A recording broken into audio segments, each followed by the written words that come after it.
This is the current federal tax developments for the week of May the 6th, 2019. Current federal tax developments is brought to you by Kaplan Financial Education and by your state society of CPAs. I'm Ed Zollers, and I'm broadcasting again this week from Phoenix, Arizona. Phoenix still staying below 100, so we'll cross our fingers for a while. And we're still, here in the spring of Phoenix, so it makes for interesting. And this week we've got a few things happening. We're going to go through a court case where a taxpayer discovered a new form of marriage penalty. Actually, not really new. We've known about this and we've seen it now, but it involves the premium tax credit and how getting married late in the year ended up costing a taxpayer over $4,400. We'll talk about a case this week where they tried a different approach the taxpayer did to arguing why a refundable state tax credit in excess of the amount that they owed in state taxes shouldn't be taxable to them. Didn't win on that one, but still tried. The IRS did take steps it promised to us earlier to begin to expand the determination letter program for qualified plans to apply to, in this case, a limited subset of existing plans. The IRS has indicated they plan to open the program to more existing plans after cutting it way back previously. And we'll talk about the problem this week and what's kind of our headline version of an LLC operating agreement that effectively terminated an S corporation's S status because it turns out it created a second class of stock, which, as we all know, not a good thing. Well, I did my road traveling. Like I said, I've been to, as I mentioned before, Atlanta, Georgia. I will be coming up to Portland, Oregon on the 16th of this month. And in Portland at Beaverton, actually in Beaverton, Oregon, I will be presenting actually a FASB and AICPA and accounting in general update for 8 hours up there. So it'll be a little different than what we cover on this course, but we have to worry about that too. Accounting standards are in place. So that's coming up. If you're in the Portland, Oregon area, I'll be heading up there. Going to also, I believe, be doing some work for a chapter meeting for the New Jersey Society of CPAs in Somerset. I'll be telling you a little bit more about that as we get closer, but we'll be doing some stuff there. Let's go ahead then and take a look at our first case for this week. And this case is the case of Fisher versus Commissioner. Tax Court Memorandum Decision 2019-44. The case was actually issued, the decision was issued on April the 30th of 2019. And this case involves the advance premium tax credit. So the idea here is the taxpayer had gone, she was unmarried. So this particular case involved the taxpayer in this case, who was an unmarried woman who went to the exchange, Christina, and Christina went to the exchange and she gave him her information about her earnings, her income, and that information. And the exchange determined that she qualified for a credit, an advance premium. She qualified for a premium credit they expect at the end of the year. And so for that reason, because the whole purpose of the premium credit was to encourage her to buy insurance and to subsidize the health insurance, under the rules of the program, she is able to get an advance payment of that against each month's premium payment. So she writes a much smaller check, and the amount that represents her credit goes with her payment to the insurance company to pay for the insurance she's getting.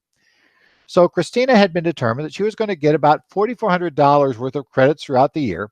That was divided by 12, and every month that was basically sent on.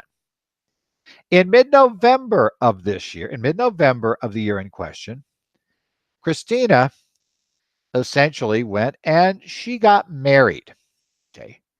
She got married to a spouse who had significantly more income than Christina did. They filed a joint return, which actually doesn't really change this, but they did. So they're joint, they get married. The catch is the premium tax credit's not available to taxpayers whose household income is in excess of 400% of the federal poverty level. This gentleman that she married, his income was high enough that their joint income ended up going beyond that level for their family size. And so for that reason, they didn't qualify for the credit. Now, there is a relief provision of sorts in the law. The relief provision of sorts says that if you get married during the year, we go back and we calculate for each of them on their own prior to the date of marriage. We use their household size and the like. But the problem is we still have to take their household income for the year and divide that out. And when Christina is assigned half of the household income, she still fails. So at the end of the day, regardless, calculating the alternative method, the regular method, Christina owes the entire $4,400 back. Now, Christina said, that just seems like unfair. I mean, you are retroactively wiping out a credit that I would otherwise have clearly qualified for. And there's no question. Had she been unmarried the entire year, had she not had that household with an individual whose income was way higher, she would have qualified for this credit. And certainly for 10 months of the year, she was not a member of that household. She did not have that additional income. But we were still going back and penalizing her for the entire year. And her argument was, well, that's just frankly unfair. And the problem is, as the tax court said, despite the fact they were sympathetic to her issue, they're not a court of equity, and they can't ignore the law. The law itself requires this treatment. The law itself says that you have to pay back this credit if your household income exceeds a certain amount. The tax court had no option but to say, look, they didn't disagree it was calculated correctly. They didn't disagree with the amount she got. They didn't disagree with the 1095A issued by the exchange. With all of those in play, no disagreement on any of those items, the tax court said there's really nothing we can do in order to grant you relief. Because unfortunately, in a case like this, relief just isn't available. There is no option for relief in this case. Next up, another taxpayer who this time, though, was taking a different run on a matter we'd seen before. This is the case of Ginsburg versus Commissioner. It was an appeal of a case that was decided by the Court of Federal Claims. So it's at the Court of Appeals for the Federal Circuit. It is case number 1:17CV00075RHH. It was also issued on April the 30th of 2019. The facts in this case are similar to facts in a case we discussed back in 2015 in the predecessor version. I guess it is still the same podcast, and videocast, but it was back in the days when this was a Nichols-Patrick podcast. We had discussed the case of Maines versus Commissioner. And in the Maines case, we had a situation where a taxpayer in New York had earned and received tax credits that were refundable by the state, and that the state labeled as being a state tax refund, income tax refund. He had said, well, you know what, I hadn't itemized, so therefore, it's non-taxable. The tax court said, sorry, I don't care what the state of New York calls it. The reality is this was an accession to wealth. They were not paying or reducing your tax to the state of New York. They were rather giving you money. Giving you money is an accession to wealth. There was no other exclusion to take it out under. Therefore, it's taxable. Now, this case, first thing is, didn't go to the tax court. And secondly, decided to argue a little different rule. In this case, the taxpayer in this case received credits that were brownfield redevelopment tax credits, again from the state of New York. The state of New York seems to be the one popular to go after these things. So you had these brownfield redevelopment tax credits. They were in excess of the tax owed. He had not reported that excess amount as taxable income on his return. Now, he didn't try to argue, as Maines did, that this was a state income tax refund and was non-taxable for various reasons. He said, no. He decided to try this a little differently. Even though he didn't report it, he's now saying, well, that this really isn't taxable because we got this credit for doing certain work, redeveloping and redoing the land. And because of that, we think in this case that really the state of New York was merely reimbursing us for work to clean out that land. And it's a more interesting argument. But the Court of Claims had a problem with it, and so did this court. The problem, they said, was really the credit. You think it's a reimbursement of capital. But in reality, the credit did not really require, they didn't give you money based on how much you spent. They gave you money based on doing certain things and maintaining certain standards, but it was not saying that, if you spend $500, we're going to give you $500. That wasn't how the credit was handled. Rather, it was a straight accession to wealth as long as you took the steps involved, and it didn't really worry about how much you spent. Or it wasn't the sort of thing in the case that the state of New York was trying to basically underwrite your cost of doing this work. Unlike the taxpayer we had in the last case, where it's pretty clear under the premium tax credit is meant to clearly pay for those premiums, and you only get it if those premiums are paid. So it's and if it turns out the insurance company says next month, you know what, we really think your premiums are too high, we only really going to charge you a quarter of that, you're not going to still get the same credit. That wasn't going to be the case here. They just had to maintain certain standards. If they did, then if they did maintain those standards, they'd get to keep the money. Well, the problem, the court said, is that's effectively still an accession to wealth. And under Section 61 of the Code, generally, accessions to wealth are automatically considered taxable income unless they are excluded by some other provision. This improved their net worth by getting this credit. And yes, they had to go buy this thing to get it. But the reality was that, they essentially got this credit, and it was not directly tied to how much money they spent to do these things. They got full title of the land. They weren't really otherwise restricted about the land. It's their land. So the theory being, or it's their property. So the reality was they said, hey, no tax, the tax refund is taxable income. Next up, a thing the IRS had kind of promised us was coming, Revenue Procedure 2019-20, that was issued on May the 1st, 2019.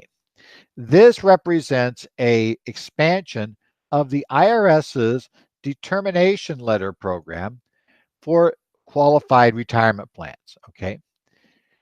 Now, a determination letter gives us some comfort, gives us actually significant comfort, that our qualified plan document does not itself have document problems that would make it non-compliant with the requirements for a qualified retirement plan under Section 401 or ERISA. And that's useful because obviously if we don't have a qualified retirement plan, then we don't get any of the magic benefits of those plans, which includes full deduction to the employer when the money goes in, no inclusion income by the employee when the money goes in. It doesn't end up generally affecting payroll taxes if it's an employer contribution, not deferral. We can do those 401k deferrals. It's got all this magic that can be done, but this magic requires that our plan document be in compliance with the requirements of ERISA and Section 401 of the Internal Revenue Code.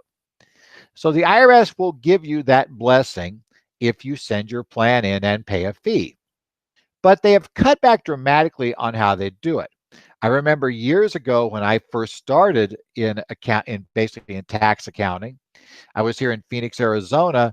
Most CPA firms at that date were handling a bunch of qualified retirement plans. That was a really, really big thing in Phoenix at the time.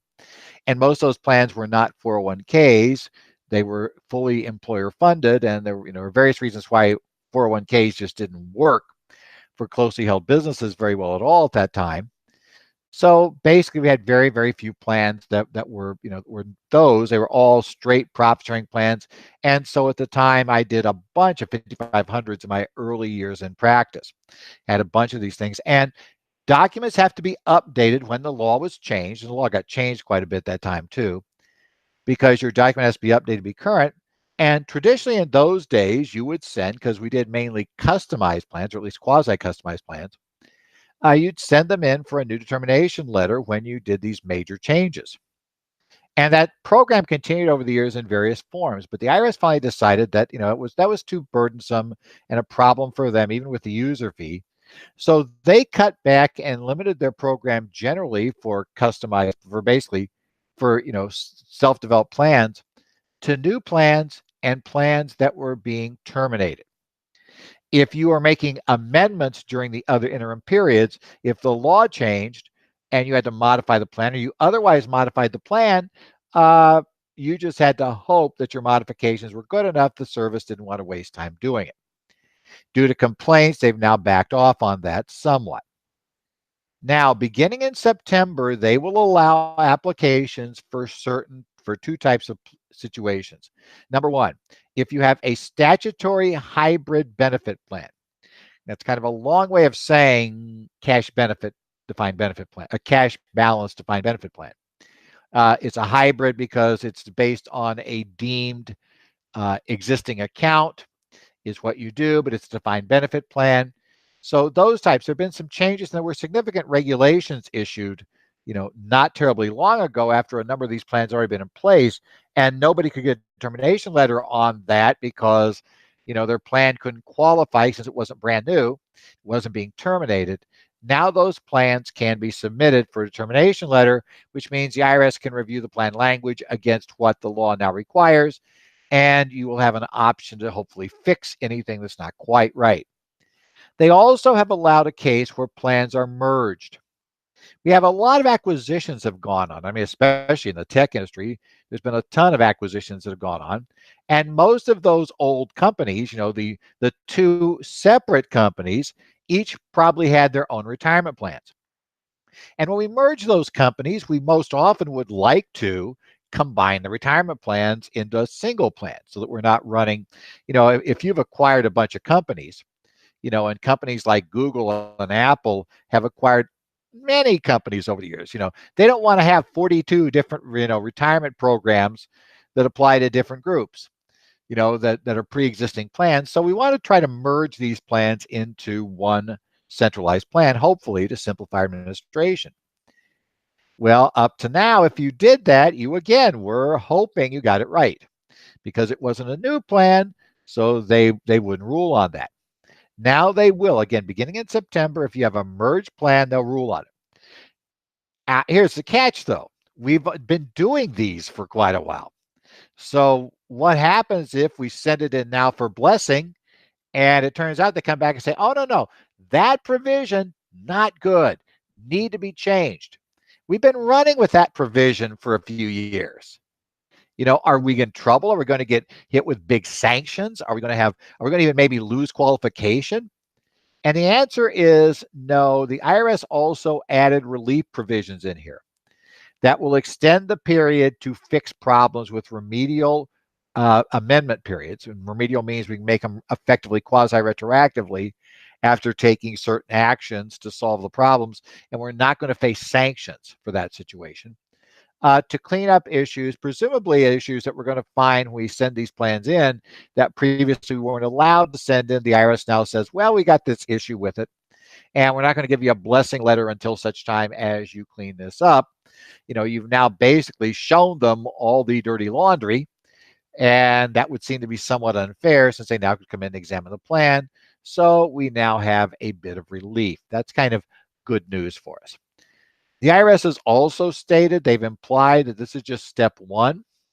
They are hoping to expand the determination letter program even more. So if you're like me, you're back from the days when it was just normal to get termination letters for most anything, you may very well feel much better about this option, especially if you have these customized plans. You're in a large organization that's customizing plans. So you'd love to be able to get these termination letters. Now, apparently, we're going to have a better option to get those. Let's go to what got a lot of discussion, at least on Twitter, when I posted this week. And this is a private letter ruling, 2019-18004. It came out on Friday. It's one of those things. Now, it's kind of funny. Years ago, I used to share doing this podcast with Lynn Nichols. And, Lynn would always get his private letter rulings by looking at the posts that used to be released by Tax Analyst on Monday, was his service he'd use. And I was always going to the IRS website and going through their weird side links, irs.gov/pub. And you get there a link now that's actually a little bit nicer than it used to be to get there. But you can get the PLRs like on Friday when the IRS posts them up, rather than waiting until Monday when your tax service posts them. Now, in the interim, what's happened is Tax Analyst has moved their publication date for the Monday stuff. They release it on the web on Saturday. And and the IRS has been a little more iffy with how those post, but I still get stuff there. And today, this time I got there Friday morning. And actually, the first one I looked at was this ruling. It's like, well, this is neat because I haven't talked about this for a while. And it turns out that maybe a lot of people hadn't thought about this. We have here a limited liability company that elected to be an S corporation under the check the box rules. The PLR is not clear about how this happened and what kind of operating agreement it had at that point, what members it had, various things. In any event, though, on another date, that's a date other than the S election, so apparently we amended the operating agreement. It's not clear. The ruling really isn't clear how this did. But we adopted an operating agreement, and this operating agreement had in it some language that, you've probably seen in a whole bunch of LLC operating agreements over the years. And what it says is basically the private letter ruling summarized it this way: that Section 10 of the operating agreement provided that upon dissolution of the company, got nice ellipses there, we have some things edited here, the proceeds from liquidation of the company's assets shall be distributed to the members in accordance with their respective positive capital account balances, and the balance, if any, to the members in accordance with their respective percentage interest. Now, you read that and you say, well, here it goes. We've got everything's going to their capital account balances. Well, that's one of the requirements to have substantial economic effect under Regulation 1.704-1B1 for a partnership agreement. And that's why it's pretty standard language that we're going to see in a lot of LLC operating agreements.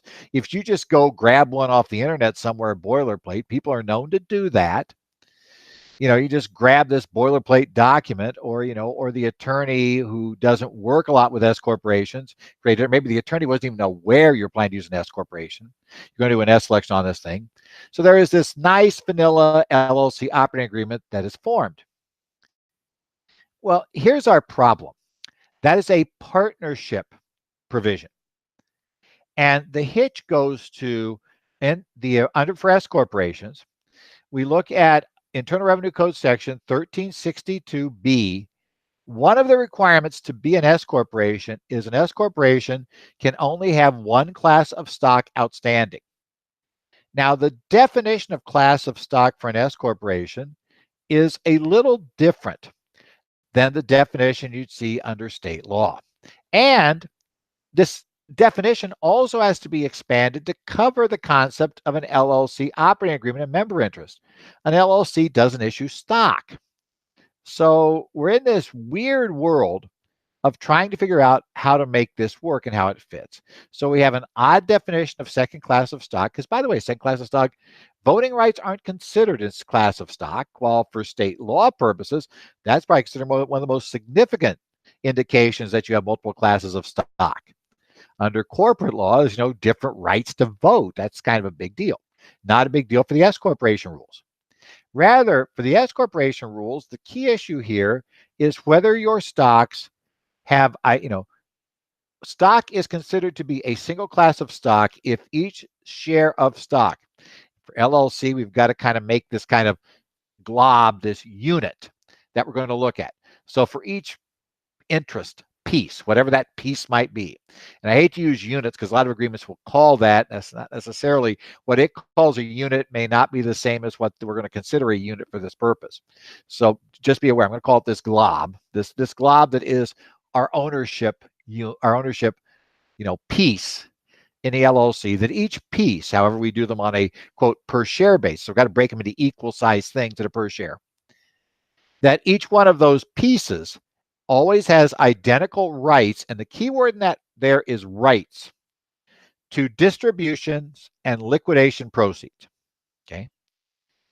Now, this is important because a couple of things to note there. The regulation you're going to find that does this is found at Regulation 1.1362-1L1 is where the regulation tells us what a single class of stock is. We are only concerned with rights, and we're only concerned with issued, types of ownership that are issued and their rights. If under any condition, and this is what's important, if under any set of conditions, there might end up being either a right to a distribution not in accordance with that, per piece status, or there might be a right in liquidation to a distribution not in accordance with that per piece situation, you do not have an S corporation because those pieces are considered to be multiple classes of deemed stock. Now we run into our problem in this case. That language didn't say each piece got the same. Rather, it looked to the substantial economic effect provisions of the partnership 704 regulations to say that we look at their capital account, which, at least in theory, does not have to be the same as their per piece interest. So because there is a possibility, even if unlikely, and by the way, nobody has ever said this LLC ever made a distribution that wasn't pro rata, or that actually even liquidated today, the distribution wouldn't be pro rata. But because of that possibility, if certain things happen, that a distribution might not be pro rata, that right problem is enough to kill it. Now, flip side of that is, as you'll find, and actually the people at the service that rule on these things will tell you the same thing. If somebody makes a disproportionate distribution, not because and they do it even though the documents say you can't, as long as there's no other agreement where the other people give up their right to the catch-up distribution, or they have it, and whether that right is formal or is just effective, wink, wink, you haven't terminated the agreement because rights are what matter, not what happens. How's that for? I mean, in many cases, S corporations are way form over substance. It's true here. It's true in debt, guarantees of debt. We see a lot of that. Form is way elevated over substance and guarantee, in terms of allocation of debt basis. It has to be, the loan from the shareholder to the corporation. That's key. It doesn't matter. You guarantee it doesn't count, right? Same problem. So, form over substance doesn't always win. I should say form over substance in this case wins out. So the problem was the day that this partnership adopted this agreement, they terminated their election. Didn't realize it, but they did. Now, here's the problem. Somewhere down the line, we're reviewing the agreement. Why would we be reviewing this agreement afterwards, like a couple of years down the line? Well, quite often it's because somebody is looking at buying the S corporation. They may be wanting to acquire the stock. Sometimes that's true. We're trying to set up a tax-free deal because they're trying to acquire it. They want to do it tax-free because they want to issue stock. So it'll be a stock for stock exchange. We can do the reorganization, etc. That would all work great. And I've actually had that happen with S corporations.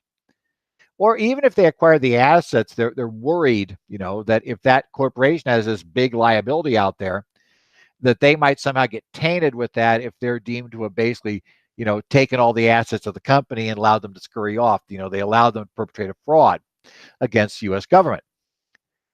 So quite often the buyer is going to send in a due diligence team. That due diligence team will review documents, and that due diligence team probably, would not surprise me, that's how this came up, was reviewing this operating agreement and ran to that paragraph and said to the buyer, well, here's the catch. They have this in the agreement. That creates a second class of stock almost without question.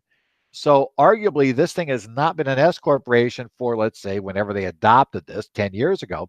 So for the last 10 years, this has not been an S corporation. Should have been filing 1120s, and it should have been paying corporate level tax. It reported no income. It paid no tax. These liabilities have been running for all this time, and there'll be this humongous liability that would be way now in excess of their assets. So tough luck. Basically, we can't. If you buy this, you're taking a huge risk. And the buyer generally goes back and tells the seller, or what was going to be the seller, that you need to fix this or we can't buy you. We're gonna have to pass on the deal. So that's how these things quite often come up. Well, good news, it can be solved. You go to the IRS. The IRS has the right to waive inadvertent terminations. And that's the argument what happened here. This termination was inadvertent. We fouled up. We accidentally, dropped the ball and we don't have an S corp, but we were never aware of it. There was no bad intent, et cetera, et cetera. So you go to the IRS, and the IRS very regularly issues these, private letter rulings saying, okay, yeah, we agree that that's inadvertent. But the problem is you have to go to them because your U.S. election has been terminated unless you've gotten this, okay, you have now been forgiven letter from the IRS. If you don't have that letter, you don't have an S corp. So you can't just ignore the problem. And secondly, you have to pay the user fee to get the letter, and the letter has to be walked through the process at the IRS national office to get the relief granted. And of course, the catch is quite often, now we don't trust the advisors that caused this mess up. So quite often you'll see that the entity that's going to go and offer to apply for this ruling on their behalf is the due diligence team, which quite often is from a very large national accounting or law firm and is charging those levels of fees. And they're charging them back to the seller. But of course, now the seller is thinking that my advisor should be paying this. So the problem here is it's a very expensive lesson about the care needed when using an LLC as a vehicle for an S corporation. It's a very, very dangerous thing. In fact, I've talked in the past, I was on the conference agenda in the past with somebody who actually did for a national and a big four firm, had been doing due diligence work in the S corporation arena. And she quipped in one sense, and I've heard this from other sources too, people that work in this area, that their view is there's no such thing as an S corporation. There's just something that used to be an S corporation, but blew their election in the past. The theory being almost every S corporation eventually blows their election.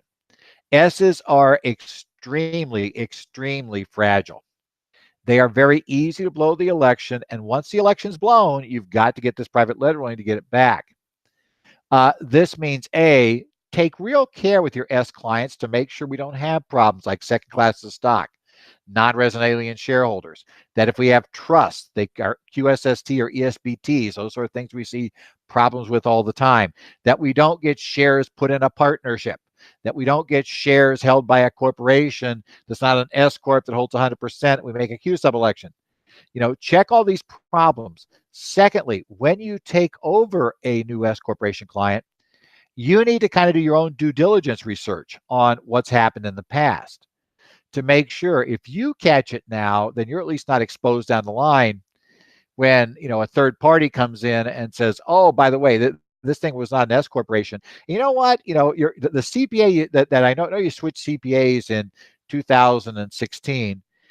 Well, really, that CPA should have told you about this. So, your 16, 17, 18 returns that were done, well, that was really negligent. They didn't do those as C Corp returns, or they didn't tell you to go back and get this waived. So we'll take care of that problem, but you know how that works. So just be really, really careful. The fragility of the S Corp has been a problem for years. I have told people for a long time that, there's a lot of issues with S Corps that we just kind of ignore because normally we don't see them. The service doesn't tend to raise this issue easily on exam, but in due diligence, that doesn't matter. Due diligence is worried about what they could do, and therein lies our problem. It is, again, early in the CPE registration season. Now is the time to go in and register.